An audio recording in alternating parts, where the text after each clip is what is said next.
Welcome back to Making the Madness on YouTube. Conference tournament season is continuing. Conference tournament preview season is also continuing. Today we're talking about the Atlantic 10, a bid that does whatever it can to avoid getting as many bids as it possibly can. With that said, so expect VCU to win this handily because whatever goes well for the Atlantic 10 will not happen. So it's going to be interesting to watch.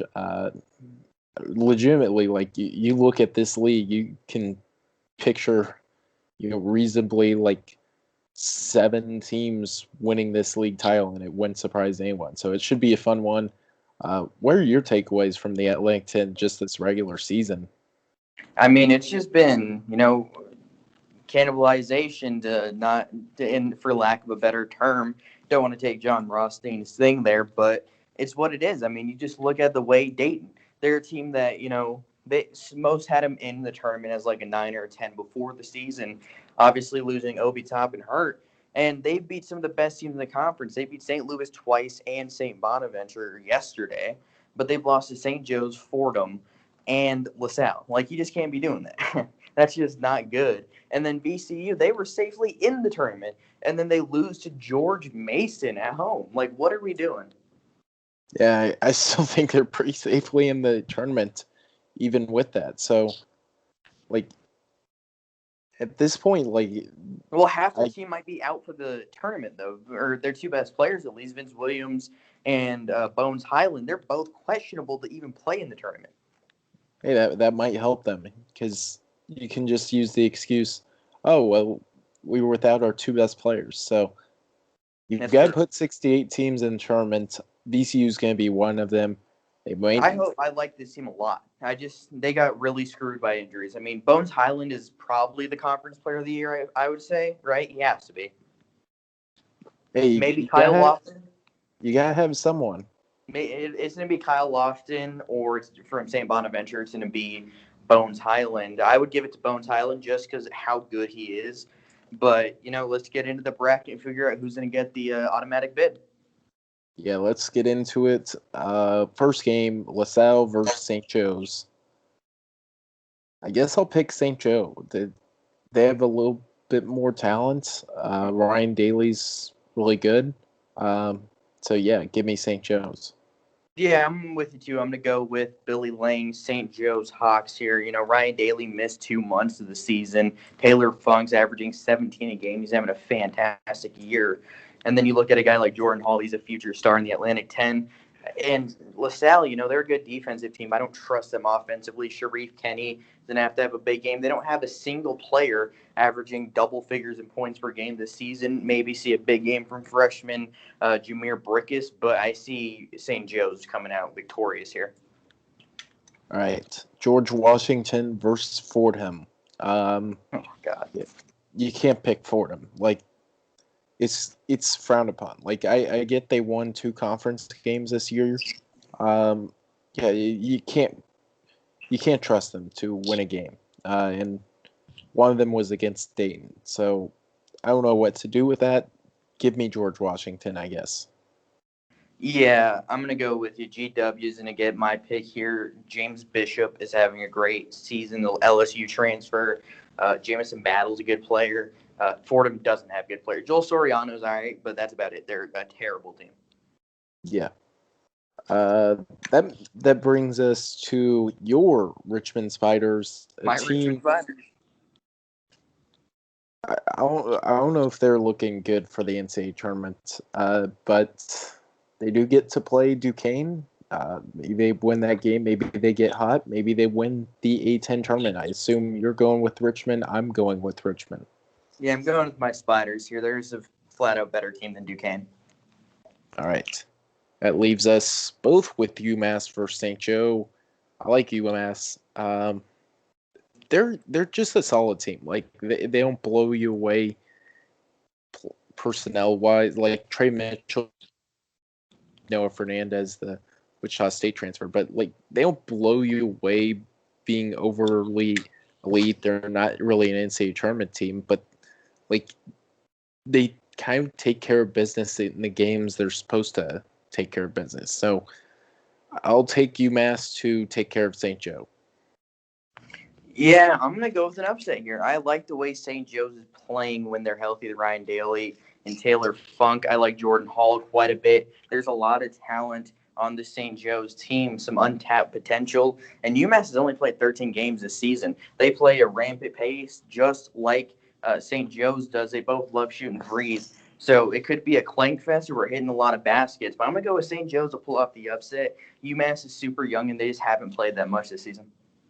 All right, that leaves us to Dayton versus Rhode Island. Fats Russell versus Jalen Crutcher. Um, Dayton, they're a team I don't really want to pick against in this uh, A10 tournament because like they'll have the best player on the court. I would say most of the time in Jalen Crutcher. Uh, and in March, that's sometimes really all you need. You just need some guard to say, "I'm going to go get us to the promised land." And so I'm going to pick Dayton in this one. Yeah, I'm with you. I mean, Rhode Island's just been a weird team. Fats Russell's having a really rough senior season. I'm expecting he's going to have a second senior season based on the way he's playing this year. But this is just not a good Rhode Island team at all. They've been super disappointing. They've been ravaged by injuries a little bit. Give me Dayton. I trust Jalen Crusher. I trust E.B. Watson. And a name to watch here is Mustafa Amsil. He's a freshman that enrolled in January or late December. He's a really talented stretch big man that's going to be an NBA player one day. So pay attention for him. All right, that leaves us George Mason versus George Washington. Um, I guess I'll go with George Mason. I don't really like they're just the lesser of two. I don't think great teams. So give me George Mason in this one. Jordan Miller certainly good, and this is a team they did beat VCU earlier in the season. That was an impressive win. They're coming in hot. They've won 4 straight games. So give me George Mason, I guess. Yeah, George Mason's going to be a sleeper in this tournament for me. I do like this team quite a bit. They're young, so they're going to have a lot of guys that are getting battle tested here. You mentioned Jordan Miller earlier. Javon Green's a really good player, too. And then you have Tyler Kolek, a freshman who's oozing with potential. He's going to be a star one day in the Atlantic 10. And then you have big man that I'm forgetting the name of currently, Josh Oduru. So I'm going to go with George Mason and knock off George Washington here. All right. So that takes us to the top of the bracket. St. Bonaventure versus Richmond. Um, this is a big game for St. Bonaventure because they're right on the bubble. They really need, I think, to get a couple wins in the A10 tournament to feel at least decent about their chances. But Richmond as well, another team, it's going to be a tough out. I'm going to go with Richmond in the upset because why not? The Atlantic 10 does whatever it can to minimize the amount of bids it will get. Richmond pulls off the upset. Yeah, I'm going to go with Richmond here. I just trust the veteran leadership of this team. I like this team a lot. There's so much talent there. Jacob Gilliard, Blake Francis, Grant Golden, Nathan Ko. I'm going with the Richmond Spiders. All right, that leaves me with St. Louis versus UMass. I just think St. Louis, talent-wise, is far superior. I know they've kind of struggled a little bit down the stretch, but they also have won 2 straight games, including beating UMass by 21. So give me St. Louis. I think it'll be closer than 21, but I don't think UMass wins the game. Yeah, I'm going to go with St. Louis here. I have St. Joe's playing them in this spot. Give me the Billikens to knock off St. Joe's. All right, that leaves us Dayton versus VCU. I'm going with Dayton. Yeah, I think you mentioned a couple players are questionable for VCU. That's certainly not ideal. You add in the fact Dayton playing for their NCAA tournament lives has nothing to lose. Jalen Crutcher, I think, is the best player in this game. He's going to want to go out on top. So give me Dayton to win this game. Yeah, I'm gonna have to go with you. I like this Dayton team. They have guys that are experienced like Crutcher and E.B. Watson. Give me the Flyers. All right, that takes us to George Mason versus uh, Kellen Grady, who went up against Perry Ellis in the 2008 Elite Eight game. That's how old he is. Give me, give me Davidson. I think they're just a little bit more talented team than George Mason. I don't know if they're necessarily a team I trust to make a deep run, but give me them to win this one game. Certainly a far more experienced team than George Mason. Give me Davidson to win. I like Hyunjin Lee quite a bit. One of the best shooters in college basketball. Carter Collins is a good player. Luka Brakovic, he's a good big man. Give me Bob McKillop's Davidson Wildcats. All right, that leaves us with, I think we both have Richmond versus St. Louis and Dayton versus Davidson. So we're both going a little off the grid. I like St. Louis to beat Richmond. They played recently, and St. Louis did get the win by 5. Granted, different building. I still like St. Louis. I think they have the most talent of the teams in the Atlantic 10. I know they had a long COVID pause. They kind of struggled a little bit after that, but I think they're finding their form at the right time. So give me St. Louis here. Yeah, I'm with you. I'm going to go with the Billikens here. I like Hassan French. I like Javonte Perkins, who announced he's coming back for the extra year. Jordan Goodwin's a good do-it-all guard. Give me the Billikens. All right, that leaves us with Dayton versus Davidson. I like Dayton. Jalen Crutcher's just, I think, the best player on the court. At this point, they'll be rolling, come off winning back-to-back games. So I think they win 3 straight, get to the A10 championship game. Yeah, this is a game I am intrigued to see. One of my favorites of the tournament if it comes to fruition.